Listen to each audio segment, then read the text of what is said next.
that will be spoken. Until you hear them, you don't appreciate the power of them. Before the day of horror can come, before it is too late, the danger, Saddam Hussein, will be removed. Well, and the president made it very clear, if it wasn't already clear, Aaron, Saddam Hussein has 48 hours, he and his sons, to get out of Iraq. And one line that struck me, he said, instead of drifting toward tragedy, we are going to set a course toward safety. He made this appear as if it's the world against Saddam Hussein. He said the world is not safe, the world is not secure unless we get rid of this man. Clearly there are many other leaders around the globe that disagree with the president about that. They may disagree with the how to get rid of him or how to proceed. I don't know the degree that they disagree, if I can construct that sentence, on the danger of this particular person. The dispute, it seems, has centered around the timing, the how of all of this.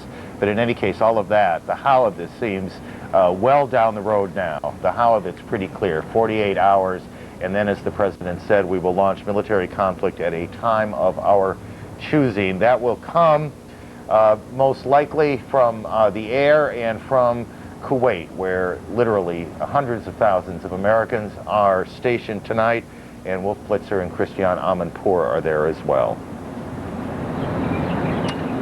Hi, Christian. Powerful warnings to Saddam Hussein and powerful promises to the Iraqi people from President Bush.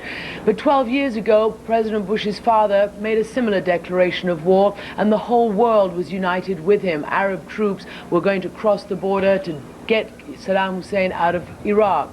Today, the United States stands virtually isolated with just a couple of allies, and the majority of the world right now, before a gun has been fired, before a bullet has been shot, does not believe the United States is on the right course. That, of course, may change once this gets underway. And you know, Christian, the themes that the president articulated were very precise. Not only disarmament, getting rid of Saddam Hussein's weapons of mass destruction, but also regime change came through. Saddam Hussein's days in Baghdad are over with unless he leaves voluntarily over the next 48 hours. And to back this up, the president made clear that his doctrine of preemptive strikes going forward before anyone can do the U.S. harm, that remains very much on the table. This is a president, Aaron and Judy, whose views were very much etched by 9/11. He's not about to let the United States get surprised once again. That's why he's going to war against Iraq.